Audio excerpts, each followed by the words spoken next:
Praise the Lord. இன்று கூட விசுவாசிகளுக்கு கிறிஸ்து அளிக்கும் 2 பரலோக வரங்கள் யாவை என்பதை பார்க்கலாம். முதலாவது மத்தேயு 11:19 இப்படி சொல்லுகிறது, பரலோக ராஜ்யத்தின் திறவுகோல் நான் உங்களுக்கு தருகிறேன். பூலோகத்தில் என்னை கட்டுகிறது எதுவோ அது பரலோகத்தில் கட்டப்பட்டிருக்கும், பூலோகத்தில் என்னை கட்டவிழ்ப்பது எதுவோ அது பரலோகத்தில் கட்டவிழ்க்கப்பட்டிருக்கும் என்றாரு.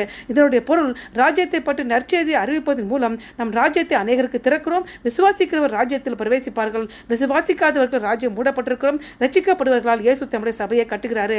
இரண்டாவது பரலோக வரம் என்று யோவான் 6:51 இயேசு இப்படி சொல்கிறாரு பரலோக அப்பத்தை பற்றி, நானே வானத்திலிருந்து இறங்கி வந்த ஜீவ அப்பம், இந்த அப்பத்தை புசிக்கிறவன் என்றென்றைக்கு பிழைப்பான், நான் கொடுக்கும் அப்பம் உலகத்தின் ஜீவனுக்காக நான் கொடுக்கும் என் மாம்சமே என்றாரு. அப்பொழுது யூதர்கள், இவன் தன்னுடைய மாம்சத்தை எப்படி நமக்கு புசிக்க கொடுப்பான் தங்களுக்குள்ளே வாக்குவாதம் பண்ணினார்கள். இந்த அப்பத்தை புசிப்பது என்பது கிறிஸ்துவை தன் ஜீவனாக ஏற்றுக்கொள்வதும், இயேசுவின் வெற்றிகரமான மரணத்தையும் உலகத்தின் பாவத்துக்காக தம்முடைய சரீரத்தை தியாகத்தையும் வலியுறுத்துகிறது. ஆமென்.